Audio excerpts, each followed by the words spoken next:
اعوذ باللہ من الشیطان الرجیم، بسم اللہ الرحمن الرحیم۔ انشاءاللہ ہم سورہ الملک کی آیت نمبر 25 سے آیت نمبر 30 تک آج پڑھیں گے، اور اس سے انشاءاللہ سورہ الملک کی تفسیر مکمل ہو جائے گی۔ تو آیت نمبر 25، بسم اللہ الرحمن الرحیم۔ وَيَقُولُونَ مَتَى هَذَا الْوَعْدُ إِن كُنتُمْ صَادِقِينَ، یہ کہتے ہیں اگر تم سچے ہو تو بتاؤ یہ وعدہ کب پورا ہوگا۔ اس آیت میں بظاہر تو یوں لگتا ہے جیسے یہ سوال کفار مکہ جو ہیں نبی پاک صلی اللہ علیہ وسلم سے پوچھ رہے ہیں، لیکن جو لفظ یہاں استعمال ہوا ہے وہ ہے صادقین، جو جمع کا صیغہ ہے۔ تو یہاں پہ وہ صرف ایک شخص سے نہیں بلکہ بہت سے لوگوں سے بات کر رہے ہیں، اور اس آیت سے یہ علم ہوتا ہے کہ نبی پاک صلی اللہ علیہ وآلہ وسلم کے زمانے میں صرف وہی تبلیغ نہیں کر رہے تھے، اشاعت دین نہیں کر رہے تھے، تمام صحابہ کر رہے تھے، اور یہی وہ سنت اور طریقہ ہے جو اللہ تعالیٰ نے مقرر فرمایا مسلمانوں کے لیے، کہ دین کی تبلیغ اور اشاعت کسی ایک کی ذمہ داری نہیں ہے، یا آپ کے لیڈر کی یا مولوی کی یا عالم کی ذمہ داری نہیں، ہر انسان کی، ہر مسلمان کی ذمہ داری ہے۔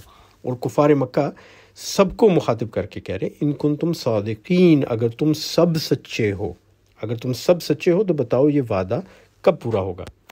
اب کون سے وعدے کی بات ہو رہی ہے؟ یہ قیامت کی بات ہو رہی ہے کہ قیامت کا دن کب آئے گا، قرب قیامت کب ہوگی۔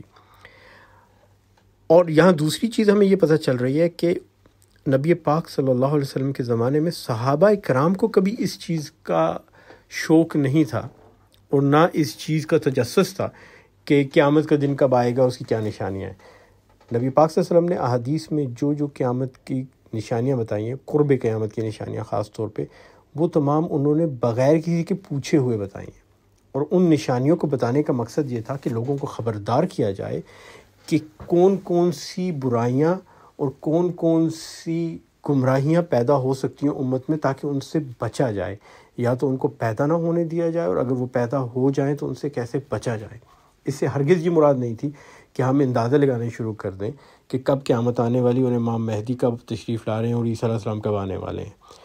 اس زمانے میں مسلمانوں کے اندر یہ چیز نہیں پائی جاتی، بلکہ کفار کو اس چیز کا تجسس رہتا تھا۔ آج کل کے زمانے میں انتہائی افسوس کے ساتھ یہ کہنا پڑتا ہے کہ وہ تجسس جو کفار میں پایا جاتا تھا وہ آج کل مسلمانوں میں ہے۔ اور اگر آپ آج دیکھیں تو یہ سوال سب سے زیادہ مسلمان اٹھاتے ہیں کہ قرب قیامت کی کون کون سی نشانیاں پوری ہوگی اور قیامت کب آنے والی ہے۔ اور اس کے اب مسئلہ کیا ہے؟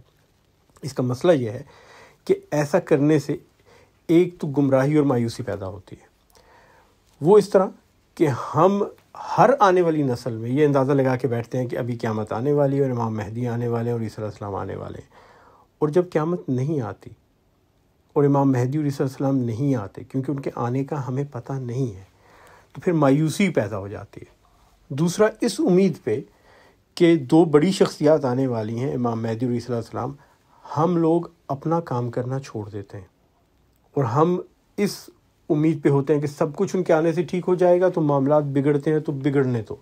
حالانکہ امام مہدی اور عیسیٰ علیہ السلام نے آنے کے بعد سب سے پہلے مجھے اور آپ کو طلب کر کے، اگر ہماری زندگی میں آ گئے، سب سے پہلے ہمارا حساب کتاب کرنا کہ تم لوگوں نے کیا کیا، تم نے کیا تیاری کی ہے قیامت کے لیے، اور تم نے دین کو بچانے کے لیے کیا کیا۔ جبکہ ہم لوگوں کا رویہ کچھ ایسا ہے کہ وہ آ کے سارے مسئلے حل کر دیں گے، ہم نے صرف مسائل کا انبار ان کے لیے جمع کر کے رکھنا ہے۔ اسلام کی تعلیمات اس کے بالکل برعکس ہیں۔ مسند امام احمد میں ایک بہت صحیح حدیث ہے، حدیث نمبر 12491۔ انس بن مالک فرماتے ہیں کہ نبی پاک صلی اللہ علیہ وآلہ وسلم نے کہا کہ اگر تم میں سے کسی پر قیامت قائم ہو جائے اور اس کے ہاتھ میں ایک پودا ہو تو اسے چاہیے کہ اسے زمین میں بو دے۔ اب اس پہ ذرا غور کیجیے گا کہ قیامت کا وقت آ گیا، سورج مغرب سے طلوع ہو رہا ہے، آپ کو پتہ ہے کہ دنیا ختم ہونے والی ہے، پوری دنیا نیست و نابود ہونے والی ہے، آپ کے ہاتھ میں ایک چھوٹا سا پودا ہے اور آپ نے زمین میں گڑھا کھودا ہے، تو نبی پاک صلی اللہ علیہ وسلم کہتے ہیں کہ اس کو وہاں بو دو۔ آپ کو پتہ ہے کہ وہ کبھی درخت نہیں بنے گا، آپ کو پتہ ہے کہ دنیا ہی ختم ہو جائے گی، اس کو تو شاید اگلے دن پانی دینے کا موقع بھی نہ ملے کیونکہ آخری دن آ گیا، لیکن پیغام یہ دیا جا رہا ہے کہ اللہ تعالیٰ تمہارے اعمال کو دیکھتا ہے، نتائج کو نہیں۔ اور تم نے آخری لمحے تک عمل ایسے کرنا ہے جیسے پہلے دن کرنا ہو، کسی صورت میں بھی ہم نے اپنے اعمال اور اپنی کاوشوں میں کمی نہیں کرنی۔ اور اس آیت کی مزید تشریح اگلی آیت میں ہو رہی ہے، قُلْ إِنَّمَا الْعِلْمُ عِنْدَ اللَّهِ وَإِنَّمَا أَنَا نَذِيرٌ مُبِينٌ، کہو اس کا علم تو اللہ کے پاس ہے، میں تو بس صاف صاف خبردار کرنے والا ہوں۔ تو وہی بات جو ہم نے ابھی پہلے کی کہ نبی پاک صلی اللہ علیہ وسلم نے جب بھی قیامت کی علامات اور قیامت کی نشانیاں بتائی ہیں تو ان کا مقصد خبردار کرنا تھا، نہ کہ یہ بتانا کہ کس صدی میں، کس سال میں، کس دور میں قیامت برپا ہونے والی ہے۔ اللہ تعالیٰ نے اس علم کو صرف اپنے پاس رکھا ہے، نبی پاک صلی اللہ علیہ وسلم کو بھی یہ علم نہیں دیا، اور خود قرآن میں کہا ہے کہ آپ کہہ دیجئے کہ اس کا علم تو اللہ کے پاس ہے، میں تو بس صاف صاف خبردار کرنے والا ہوں۔ اور بدقسمتی سے اس آیت کو مسلمانوں نے نظر انداز کیا ہے، اور پچھلے 1400 سال میں ہم نے اتنی دفعہ قیامت برپا کرنے کی کوشش کی، نشانیاں پوری کر کر کے، کہ ہمارا مذاق بن کے رہ گیا، نہ صرف کہ اپنے عالم اسلام میں آنے والی نسلوں میں بلکہ غیر مسلموں میں۔ اور اسلام کا جو پیغام تھا وہ اس بحث میں الجھ کے رہ گیا کہ قیامت کب آ رہی ہے اور امام مہدی کب آ رہے ہیں اور عیسیٰ علیہ السلام کب آ رہے ہیں، جبکہ اس کا میرے اور آپ سے اور عام مسلمان سے کوئی بھی تعلق نہیں۔ ہمارا کام تو صرف اور صرف عمل کرنا ہے اور بہتر سے بہتر کی کوشش کرنی ہے۔ اور اس سے ایک بہت بڑی نا امیدی پیدا ہوتی ہے جب ہم یہ کہنا شروع کرتے ہیں کہ قیامت کی نشانیاں پوری ہو گئی اور امام مہدی آنے والے ہیں اور عیسیٰ علیہ السلام آنے والے ہیں، تو ہم اور ہماری آنے والی اگلی نسل بہت زیادہ توقعات اور امیدیں سے وابستہ کر کے بیٹھ جاتی ہیں، اور جب یہ پورا نہیں ہوتا تو انتہائی درجے کی مایوسی امت کے اندر پھیل جاتی ہے۔ اور اگر یہ جب پورا ہوگا تو کیا ہوگا؟ اگلی آیت میں اب سنیے، اللہ تعالیٰ کہتے ہیں فَلَمَّا رَأَوْهُ زُلْفَةً سَيِّئَتْ وُجُوهُ الَّذِينَ كَفَرُوا وَقِيلَ هَذَا الَّذِي كُنْتُمْ بِهِ تَدَّعُونَ، پھر جب یہ اس چیز کو قریب دیکھ لیں گے تو ان سب لوگوں کے چہرے بگڑ جائیں گے جنہوں نے انکار کیا ہے، اور اس وقت ان سے کہا جائے گا کہ یہی ہے وہ چیز جس کے لیے تم تقاضے کر رہے تھے۔ یہاں جو الفاظ استعمال ہوئے ان پہ غور کیجیے گا۔ ایک تو کہا فَلَمَّا رَأَوْهُ، جب یہ اس کو دیکھ لیں گے، قریب سے دیکھ لیں گے۔ ذُلْفَةً کا مطلب ہے بالکل آمنے سامنے، یعنی ایک چہرہ دوسرے چہرے کے سامنے ہو، ایسے دیکھنا۔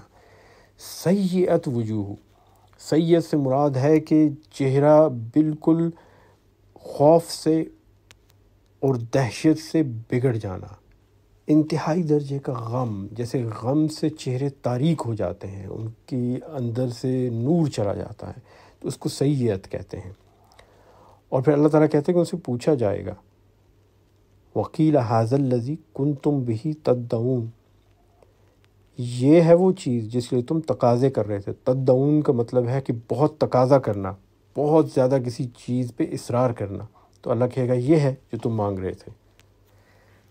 اب کفار کے ساتھ ہی بات کرتے ہوئے آیت نمبر 28 کے اندر اللہ تعالیٰ ایک بہت اہم چیز کا ذکر کرتے ہیں، فرماتے ہیں قُلْ أَرَأَيْتُمْ إِنْ أَهْلَكَنِيَ اللَّهُ وَمَن مَّعِيَ أَوْ رَحِمَنَا فَمَن يُجِيرُ الْكَافِرِينَ مِنْ عَذَابٍ أَلِيمٍ، ان سے کہو کبھی تم نے یہ بھی سوچا ہے کہ اللہ خواہ مجھے اور میرے ساتھیوں کو ہلاک کر دے یا ہم پر رحم کرے، کافروں کو دردناک عذاب سے کون بچا لے گا؟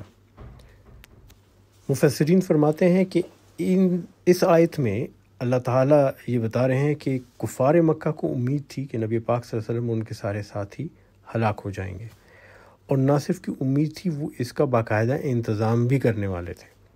ان کی کوشش تھی کہ کوئی ایسا منصوبہ بنایا جائے جہاں ان سب کو شہید کر دیا جائے۔ اور یہاں پہ لفظ جو استعمال ہوا ہے وہ ہلاک کا لفظ استعمال ہوا ہے۔ ہلاک کا مطلب ہوتا ہے ایسی موت جو قدرتی نہ ہو بلکہ تشدد کی وجہ سے واقع ہو۔ لیکن یہاں ہونا ہی کو تو یہ ہونا چاہیے کہ کافروں کو کہا جائے کہ تم قتل کرنے کی کوشش کرو گے، تو الفاظ ہونے چاہیے ان تقتلونی یا ان قتلتمونی، لیکن لفظ یہاں استعمال ہوا ہے اہلکنی اللہ، اگر اللہ مجھے ہلاک کر دے، اور اس میں ایک بہت بڑی مصلحت ہے، وہ یہ کہ ہر تقدیر اللہ کی طرف سے ہے، اچھی بھی اور بری بھی. جیسے یہاں اللہ تعالیٰ نے ذکر کیا کہ اللہ مجھے اور میرے ساتھیوں کو ہلاک کر دے یا ہم پر رحم کرے. اب یہ دو تقدیریں آ گئی، ایک وہ تقدیر جس میں اللہ رحم کرے، دوسرے میں اللہ ہلاک کر دے. ہر تقدیر اللہ کی طرف سے ہے، لیکن اس پہ عمل کرنا ہمارے ہاتھ میں اللہ نے دے دیا. اللہ تعالیٰ کبھی زبردستی ہم سے اچھا کام بھی نہیں کرواتا اور کبھی ہم سے زبردستی نعوذ باللہ برا کام بھی نہیں کرواتا. وہ ہمیں ہدایت دیتا ہے، لیکن وہ ہدایت ایک حد تک دیتا ہے، اور جب ہم اس حد کو تجاوز کر جاتے ہیں تو اپنی ہدایت روک لیتا ہے. جب وہ اپنی ہدایت روک لیتا ہے تو پھر ہم غلط کام کرنے کے قابل ہو جاتے ہیں اور غلط کام کر بیٹھتے ہیں. تو یہاں اہلکنی اللہ کا مطلب ہے کہ اللہ ہلاک کرنے کی اجازت دے دے کافروں کو. اگر اللہ تعالیٰ اپنی رکاوٹ ہٹا دیتا، ہدایت ہٹا دیتا اور اپنی رحمت ہٹا دیتا تو کافروں کے لیے ممکن تھا کہ نبی پاک صلی اللہ علیہ وسلم ان کے تمام صحابہ کو شہید کر سکتے، اور ان کے پاس اس چیز کا ساز و سامان سب میسر تھا. ان کے پاس فوج بھی تھی، ان کے پاس اسلحہ بھی تھا، مسلمانوں کی تعداد بھی بہت کم تھی. لیکن سوال یہ پیدا ہوتا ہے تو ایسا کرنے سے کافروں کو کیا فائدہ ہونا تھا؟ اور اللہ تعالیٰ اس میں یہی ان سے پوچھتا ہے کہ اگر تم ایسا کر لو گے فَمَن يُجِيرُ الْكَافِرِينَ مِنْ عَذَابٍ أَلِيمٍ، تمہیں کون ہے دردناک عذاب سے بچانے والا؟ یجیر کا مطلب ہوتا ہے حفاظت کرنا اور کسی کو اپنی حفاظت میں لے لینا. اسی سے لفظ الجار نکلا ہے جس کا مطلب ہے ہمسایہ، جیسے وہ آپ کے ساتھ ہوتا ہے، یا الجیران ہمسائے، بہت سے ہمسائے.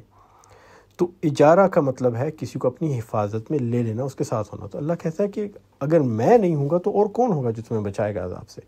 اور یہاں دیکھیے کہ اللہ تعالیٰ ان کی طرف کیا بھیج رہا ہے اور وہ کیا کر رہے ہیں. اللہ تعالیٰ نے ان کے پاس اپنا پیغمبر بھیجا، پیغام دے کے رسول بھیجا. اور وہ پیغام کیا ہے کہ ایک اللہ پہ ایمان لاؤ اور اللہ کے قانون جو ہیں ان کو اختیار کر لو، اور ان قوانین کا فائدہ ہوگا، معاشرے میں امن و امان آئے گا. عرب آپس میں لڑ رہے تھے، صدیوں سے ان کے جھگڑے چل رہے تھے، خون بہہ رہا تھا، وہ سب ختم ہو جائے گا، سب مسلمان بھائی بھائی بن جائیں گے.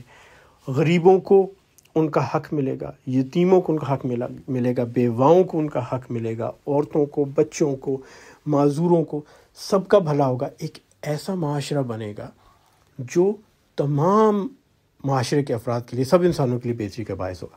اور اس کے بعد اللہ تعالیٰ نے ان کی تقدیر میں کیا لکھا ہے کہ فارس کی حکومت بھی ان کی ہوگی، روم کی حکومت بھی ان کی ہوگی، افریقہ میں بھی ان کی حکومت، یورپ میں بھی، ایشیا میں بھی. اور جتنا وہ بڑھتے جائیں اللہ کی رحمت ان کے ساتھ ساتھ. اب یہ سب ان کی بھلائی کے لیے. اور وہ کیا سوچ رہے ہیں کہ جو یہ پیغام لے کے آیا اس کو مار دیا جائے تو ہم ان ساری تبدیلیوں سے بچ سکتے ہیں. اور وہ تبدیلیاں ان کے بھلے کی ہیں، اور وہ کیا اختیار کرنا چاہتے ہیں؟ ایک دردناک عذاب کی طرف، دنیا میں بھی اور آخرت میں بھی. اور اس کی وجہ کیا ہے؟ اس کی وجہ ہے غرور. عربوں کو اس بات کا غرور ہے کہ نبی پاک صلی اللہ علیہ وسلم جو ہے ان کے پاس ان جیسا پیسہ نہیں، ان جیسی طاقت نہیں، بڑی فوج نہیں. اور یہود کا بھی یہی معاملہ ہے. بنی اسرائیل جو مدینہ کے باہر اس انتظار میں بیٹھے ہیں کہ اللہ کے آخری نبی آنے والے ہیں، نبی آخر الزمان آنے والے ہیں، وہ بھی اس بات پہ سخت نالاں ہیں کہ یہ نبی عربوں میں کیوں آئے، ہم میں کیوں نہیں آئے، اور ان کی فوج کدھر ہے، اور ان کے پاس وہ طاقت کیوں نہیں جسے پوری دنیا میں حکومت ہماری قائم ہو جائے. اور اس لیے وہ کہتے ہیں ہم انکار کریں گے. اور ان کا بھی یہ ارادہ، کئی دفعہ یہود نے بھی، بنی اسرائیل نے بھی کوشش کی نبی پاک صلی اللہ علیہ وسلم کو شہید کرنے کی. اور ان کا بھی یہ خیال ہے کہ اگر اللہ کے پیغمبر کو شہید کر دیا جائے تو اس پیغام سے جان چھوٹ جائے گی. ایسا ممکن نہیں. آپ کو تاریخ سے ایک مثال دیتا ہوں. ہمیں چنگیز خان کے بارے میں سب جانتے ہیں کہ اس نے بڑا کشت و خون بہایا اسلامی دنیا میں. لیکن یہ لوگ بہت کم جانتے ہیں کہ چنگیز خان کا کوئی ارادہ نہیں تھا مسلمانوں کو مارنے کا، بلکہ اس کا تو ارادہ تھا چین پہ قبضہ کرنے کا، اور اس نے چین پہ قبضہ کر لیا تھا. اس کے بعد وہ یورپ کی طرف جانا چاہ رہا تھا، اور اس نے اپنے ایلچی بھیجے ایک مسلمان بادشاہ کی طرف. مسلمان بادشاہ کا نام تھا علاؤدین محمد شاہ خوارزم. تو خوارزم ایک بہت بڑی سلطنت تھی، اور اس کے بادشاہ تھے علاؤدین محمد شاہ ثانی. اور ان کو اس نے ایک پیغام بھیجا کہ میں آپ کے ساتھ دوستی اور امن کا معاہدہ کرنا چاہتا ہوں. اور اس نے اپنے 3 ایلچی بھیجے، ان میں ایک مسلمان بھی تھا. تو اس نے کہا یہ بھی مسلمان ہے تو ایک چینی مسلمان کو بھیجا ایلچی بنا کے. تو خوارزم شاہ صاحب چونکہ انتہائی غرور میں تھے اور وہ منگولوں کو کسی کھاتے میں لاتے نہیں تھے، چنگیز خان کو بھی وہ اپنے برابر کی چیز نہیں سمجھتے تھے بلکہ بہت کمتر جانتے تھے، تو انہوں نے وہ ایلچی خاص طور پہ جو مسلمان ایلچی تھا اس کی گردن کاٹ دی، اور وہ باقی دونوں جو منگول ایلچی تھے ان کو پکڑا کے کہا کہ یہ چنگیز خان کے پاس لے جائیں. چنگیز خان کے پاس چلا گیا پیغام. اب ہر کوئی جانتا ہے کہ آپ کے جو ایلچی ہوتا ہے، جو پیغام بر ہوتا ہے، اس کی ایک خاص عزت ہوتی ہے، اس کا ایک آنر ہوتا ہے. آپ کبھی بھی اس کو تکلیف نہیں دیتے، کیونکہ جو پیغام بھیج رہا ہے اور خاص طور پہ آپ کے بھلائی کا پیغام بھیج رہا ہے، اس کو آپ جنگ پہ اکسا رہے ہوتے ہو، آپ اس کے عذاب کو اور اس کی غصے کو للکار رہے ہوتے اگر آپ اس کے ایلچی کے ساتھ کوئی بھی بدسلوکی کرتے ہیں. تو خوارزم شاہ نے جو کیا اس کا پھر نتیجہ آج تک ہم بھگت رہے ہیں کہ اتنی بڑی شکست ہوئی مسلمانوں کی، کیونکہ اس کے بعد پھر اسلامی حکومت و خلافت سنبھل نہیں پائی. تو یہاں اللہ تعالیٰ بھی یہ کہتا ہے کہ جو میرا ایلچی ہے، جو میرا پیغام بر ہے، اس کو تم اگر ہلاک کرنے کی کوشش کرو گے اور اللہ تمہیں اگر کرنے بھی دے تو کیا تم اس پیغام سے بچ جاؤ گے اور اس کے نتائج سے بچ جاؤ گے اور اللہ کے عذاب سے بچ جاؤ گے؟ تو ایسا تو ممکن ہوگا نہیں. دنیا کے بادشاہوں کے معاملات میں ایسا نہیں ہوتا، تو جو پوری کائنات کا بادشاہ ہے اس کے معاملے میں تم کیسے سمجھ سکتے ہو کہ اس کے پیغمبر کو شہید کر کے تم اپنے آپ کو بچا سکو گے؟ اور اگلی آیت میں اللہ تعالیٰ فرماتے ہیں قُلْ هُوَ الرَّحْمَنُ آمَنَّا بِهِ وَعَلَيْهِ تَوَكَّلْنَا فَسَتَعْلَمُونَ مَنْ هُوَ فِي ضَلَالٍ مُبِينٍ.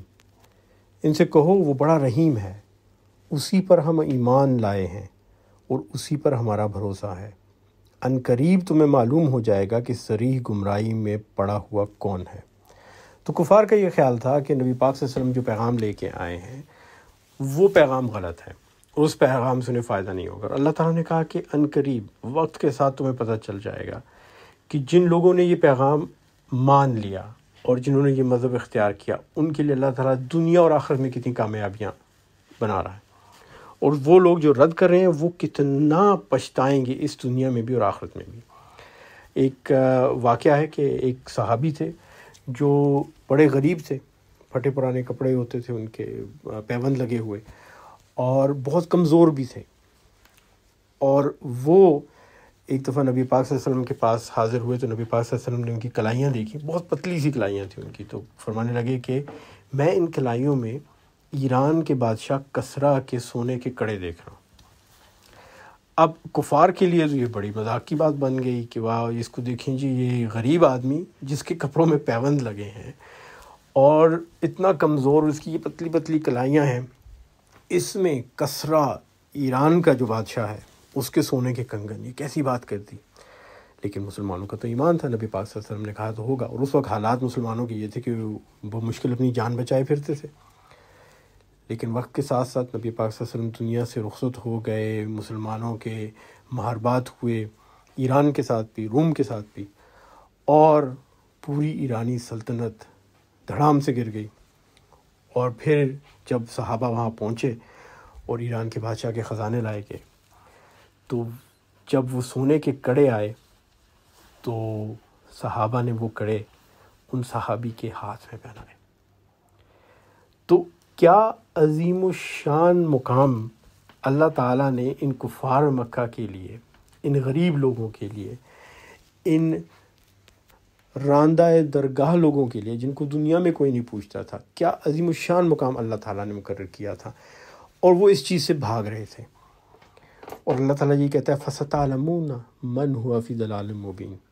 ان قریب تمہیں پتہ چل جائے گا کہ صریح گمراہی میں کون ہے. نہ صرف کہ دنیا پر آخرت دونوں کی بھلائی، یہ نہیں کہ تمہیں آخرت کی بھلائی اللہ دے گا دین کے لحاظ سے اور دنیا میں نہیں دے گا. اور یہی بات ہمارے لیے بھی پیغام ہے کہ وقت کے ساتھ ہمیں پتہ چل جائے گا کہ جو لوگ دین پر قائم رہے ان کے لیے دنیا اور آخرت دونوں میں کامیابی ہے، اور جو لوگ دین سے دور بھاگ رہے ہیں اور کنی کترا رہے ہیں ان کے لیے دنیا اور آخرت دونوں میں نقصان ہے. اب اگلی آیت ہے آیت نمبر 30، اور اس آیت کے بارے میں بڑی دلچسپ رائے ہیں لوگوں کی. اور پہلے میں یہ آیت آپ کو پڑھ کے سناتا ہوں، پھر بتاتا ہوں کہ لوگوں کی اس کے بارے میں کیا کیا مختلف قسم کی رائے ہے. قل ارأیتم ان اصبح ماؤکم غورا فمن یأتکم بماء معین، ان سے کہو کبھی تم نے یہ بھی سوچا کہ اگر تمہارا پانی زمین میں اتر جائے تو کون ہے جو اس پانی کو نکال کر تمہیں لا کر دے۔ یہاں لفظ استعمال ہوا غورن۔ غورن کا مطلب ہے زمین کے اندر بہت گہرائی میں دھنس جانا۔ تو اللہ تعالیٰ کہتا ہے کہ اگر یہ پانی جو تمہارا پانی ہے جو تم پیتے ہو، یا اگر زمین کے اندر کہیں دور دھنس جائے تو پھر سے نکال کے کون دے سکتا ہے؟ یہاں پر اعتراضات یہ پیدا ہوئے، خاص طور پہ وہ لوگ جو قرآن مجید کو پڑھتے ہیں اور اس پر تنقید کرتے ہیں، وہ مسلمان نہیں ہیں۔ وہ یہ کہنے لگے کہ اچانک آیت کا موضوع بدل گیا، ابھی تک بات کچھ اور ہو رہی تھی اور اچانک بات ہونے لگی پانی کی، اور یہ کچھ سمجھ نہیں آتی۔ اور اس پہ بہت سے اعتراضات غیر مسلمین نے کیے ہیں کہ قرآن مجید پڑھتے ہوئے آیات میں ایک آیت سے دوسری آیت میں ایک دم موضوع بدل جاتا ہے۔ لیکن عموماً ہم نے دیکھا سورہ ملک میں شروع میں بھی کہ جہاں بظاہر یہ لگ رہا تھا کہ موضوع بدل گیا، وہ موضوع بہت ربط میں تھا، لیکن لوگوں کو اس زمانے میں سمجھ نہیں آتی تھی۔ تو اس آیت کو دو طرح سے دیکھتے ہیں۔ ایک تو یہ کہ 1400 سال پہلے جب یہ آیت پڑھی گئی تو کفار مکہ کو کیا سمجھ آئی، انہوں نے کیا ربط دیکھا پچھلی آیات اور اس آیت میں، اور 1400 سال کے بعد جب میں اور آپ پڑھ رہے ہیں تو ہمارے لیے کیا ربط ہے اس آیت میں باقی سورہ ملک کے ساتھ۔ تو پہلی بات تو یہ کہ جو کفار مکہ تھے ان کے لیے پانی بہت ضروری تھا، ہر انسان کے لیے ہوتا ہے، لیکن صحرا کے اندر مکہ کے لوگوں کے لیے پانی بہت ضروری تھا، اور ان کا پانی آتا تھا زمزم کے کنویں سے۔ لیکن اس بات کو اکثر لوگ نہیں جانتے کہ زمزم کا کنواں کئی سو سال تک خشک رہا۔ جو مغربی دنیا کے ماہرین ہیں ان کا یہ خیال ہے کہ مکہ اسی لیے بسا رہا کہ وہاں پہ پانی کی بہتات تھی اور زمزم کے کنویں سے پانی نکلتا آ رہا تھا، اور اس پانی کی وجہ سے وہاں پر کعبہ بھی بنایا گیا اور لوگ آتے جاتے بھی تھے۔ لیکن یہ بات بالکل صریحاً غلط ہے۔ اسماعیل علیہ السلام کے بچپن میں مائع زمزم کا کنواں شروع ہوا، اس میں پانی آنے لگا۔ اس کے بعد جب قریش کے لوگوں نے کعبے میں بت رکھنے شروع کیے تو زمزم کا کنواں مکمل طور پہ خشک ہو گیا تھا، اور کئی سو سال تک کوئی پانی نہیں تھا۔ مکہ کا پانی باہر سے آتا تھا، مشکیزوں میں بھر بھر کے لایا جاتا تھا، وہ بیچا جاتا تھا۔ اور پھر نبی پاک صلی اللہ علیہ وسلم کے دادا کے زمانے میں، عبد المطلب کے زمانے میں، ایک دن وہ سوئے ہوئے تھے، ان کو خواب میں ایک شخص نظر آیا جس نے ان کو کہا کہ اگر تم کعبے سے 66 فٹ یا 20 میٹر کے فاصلے پہ جا کے کھدائی کرو تو تمہیں وہاں پر زمزم کا پانی ملے گا۔ یہ خواب میں ان کو ایک شخص نظر آیا جس نے یہ کہا۔ وہ خواب سے اٹھے، انہوں نے اپنے سب سے چھوٹے بیٹے حضرت عبداللہ کو، جو نبی پاک صلی اللہ علیہ وسلم کے والد تھے، ان کو بلایا اور کہا کہ ہم نے اس جگہ کھدائی کرنی ہے۔ اب وہ حرم کی چار دیواری میں کعبے سے تقریباً 66 فٹ دور کھدائی شروع کر دی۔ تمام قریش جمع ہو گئے، انہوں نے کہا کہ یہ آپ کیا کر رہے ہیں، آپ حرم کی طرف کھدائی کر رہے ہیں۔ تو انہوں نے کہا کہ مجھے معلوم ہے میں جو کر رہا ہوں، مجھے میرا کام کرنے دو۔ خیر جی، اسی بحث مباحثے میں وہ کھدائی کرتے رہے اور ان کو زمزم کا کنواں مل گیا۔ اور نہ صرف کہ کنواں ملا، اس کے ساتھ ان کو ایک خزانہ ملا جو قبیلہ جرہم وہاں رکھ کے گیا تھا۔ جرہم کا وہ قبیلہ ہے جو اسماعیل علیہ السلام کے زمانے میں آ کے آباد ہوا تھا مکہ میں، اور اسماعیل علیہ السلام نے انہی کے قبیلے میں شادی بھی کی تھی۔ اب جب خزانہ نکل آیا تو سارے قریش حقدار بن کے آگے کھڑے ہو گئے کہ ہاں جی، ہمارا بھی اس میں حق ہے، یہ ہمارے آبا و اجداد کا خزانہ ہے، تو پانی میں بھی حق ہے اور اس میں بھی حق ہے۔ تو حضرت عبد المطلب نے کہا کہ نہیں، یہ چونکہ میں نے نکالا ہے خزانہ تو اس پہ میرا حق ہے۔ کافی بحث مباحثہ ہوا اور آخر نتیجہ یہ نکلا کہ فیصلہ ہوا کہ یہ خزانہ حضرت عبد المطلب کو ہی ملے گا، اور انہوں نے وہ خزانہ لے کے کعبے کے لیے وقف کر دیا، اپنے پاس نہیں رکھا۔ تو قریش کو جب یہ آیت پڑھ کے سنائی گئی تو ان کو فوراً سمجھ آ گیا کہ کیا کہا جا رہا ہے۔ کہا یہ جا رہا ہے کہ یہ جو پانی ہے یہ کئی سو سال تک غائب رہا، ابھی 2 نسلیں بھی نہیں ہوئیں واپس آیا ہے، اور جس اللہ نے اس کو پہلے غائب کیا تھا وہ اسے پھر غائب کر سکتا ہے۔ اب ذرا آئیے 1400 سال کے بعد میرے اور آپ کے زمانے میں دیکھتے ہیں زمزم کا کنواں۔ زمزم کا کنواں جو ہے جناب، یہ تقریباً 100 فٹ یعنی 30 میٹر گہرا ہے۔ چوڑائی کتنی ہے جی؟ 3.5 فٹ سے 8.5 فٹ تک اس کی چوڑائی ہے۔ کچھ حصوں میں 3.5 فٹ ہے، کچھ میں 8.5 فٹ ہے۔ جو بنتا ہے میرے خیال میں 1 میٹر ضرب 2.5 میٹر کے قریب۔ کمال کی بات یہ ہے کہ اس کنویں میں باقی اوپر تو 2-3 میٹر کنکریٹ ہے اور نیچے بھی اس کے پتھر ہیں، جس جگہ سے پانی رستا ہے نا زمزم کے کنویں میں، وہ صرف اور صرف ½ میٹر یعنی 1 فٹ 8 انچ ہے۔ سو اتنی تہ زمین کی 1 فٹ 8 انچ ہے جس میں سے پانی رس کے آتا ہے۔ اور کتنا پانی آتا؟ اتنا پانی آتا ہے کہ تمام عمرہ اور حج کرنے والے پی لیتے ہیں، جن کی تعداد لاکھوں میں۔ اس کے بعد تمام مکہ والے پیتے ہیں۔ اس کے بعد ٹینکروں میں بھر کے مدینہ مسجد نبوی میں جایا جاتا ہے، روزانہ کئی 100 ٹینکر لے کے جاتے ہیں۔ اور اس کے بعد ہر وہ شخص جو عمرہ یا حج کے لیے آیا ہے اس کو اجازت ہے 5-5 گیلن پانی لے جانے کی، اور اس کے اوپر لوگ مزید بھی بوتلیں بھرتے ہیں اور ساتھ لے کے آتے ہیں۔ پوری دنیا میں جاتا ہے اور یہ کنواں خشک نہیں ہو رہا، اس کا پانی چلے جا رہا ہے۔ اور یہ وہ کنواں ہے جس کو کئی 100 سال تک اللہ نے ایسا خشک کیا کہ ایک قطرہ پانی نہیں تھا اور گم ہو گیا کنواں، کسی کو پتہ نہیں تھا کہ کنواں کہاں ہے۔ لیکن یہ آیت یہاں پر کیوں ہے؟ اور اس کا کمال دیکھیے، تمام صورتوں کا ایک نظام ہے اللہ تعالیٰ کے ہاں کہ پہلی آیت اور آخری آیت میں ربط ہے۔ تو آخری آیت کیا کہتی ہے ہمیں؟ آخری آیت کہتی ہے قُلْ أَرَأَيْتُمْ إِنْ أَصْبَحَ مَاؤُكُمْ غَوْرًا فَمَنْ يَأْتِكُمْ بِمَاءٍ مَعِينٍ، کہ اللہ تعالیٰ کہتا ہے کہ یہ پانی جو ہے اگر میں غائب کر دوں تو کون لا کے دے گا تمہیں پانی؟ اور پہلی آیت کیا کہتی ہے؟ تبارک الذی بیدہ الملک وہو علی کل شیء قدیر، نہایت بزرگ و برتر ہے وہ جس کے ہاتھ میں کائنات کی سلطنت ہے اور وہ ہر چیز پر قدرت رکھتا ہے۔ تو اللہ تعالیٰ کیا بتا رہے ہیں ہمیں؟ وہ کہہ رہے ہیں کہ میں ½ میٹر کے علاقے سے ایک کنویں کے اندر جو تھوڑا سا چوڑا ہے، اس سے 100 فٹ گہرا ہے، لاکھوں لوگوں کو روزانہ پانی دے رہا ہوں۔ ان اللہ علی کل شیء قدیر۔ تبارک الذی، برکت والی ہے وہ ذات۔ اب اس سے بڑھ کر برکت کیا ہوگی کہ ایک چھوٹا سا کنواں اور وہاں سے اتنا پانی پیدا ہو، اس پانی میں اتنی برکت ہو کہ لاکھوں لوگ پئیں اور روزانہ پئیں اور پوری دنیا میں پئیں اور وہ ختم نہ ہو۔ اور اللہ کل شیء قدیر، ہر چیز پہ قادر بھی ہے۔ اسی کنویں کو کئی 100 سال اس نے بالکل خشک کر کے رکھ دیا، ایک قطرہ پانی نہ نکالا۔ اور پھر جب پانی نکالا تو ایسا نکالا کہ لاکھوں لوگ پی رہے ہیں 1400 سال سے لگاتار، اور پانی ختم ہونے کا نام نہیں لیتا بلکہ کم بھی نہیں پڑتا۔ تو اب آپ دیکھیے پہلی اور آخری آیت کا ربط، اور اب آپ دیکھیے قرآن مجید کا اعجاز اور معجزہ، اور زمزم کے کنویں کا معجزہ جو کہ ایک زندہ معجزہ ہے۔ اللہ تعالیٰ نے صحرا کے بالکل بیچ میں ایک چھوٹے سے کنویں میں اس قدر پانی پیدا کیا ہے کہ وہ لوگوں کو لاکھوں کی تعداد میں سیراب کرتا ہے، اور نہ صرف کہ اس علاقے میں بلکہ پوری دنیا میں جاتا ہے۔ اس کے ساتھ ہی الحمدللہ سورہ الملک کی تفسیر جو ہے وہ مکمل ہوئی۔ انشاءاللہ تعالیٰ اگلے جمعے کو ایک دوسری صورت سے تفسیر کا دوبارہ آغاز کریں گے۔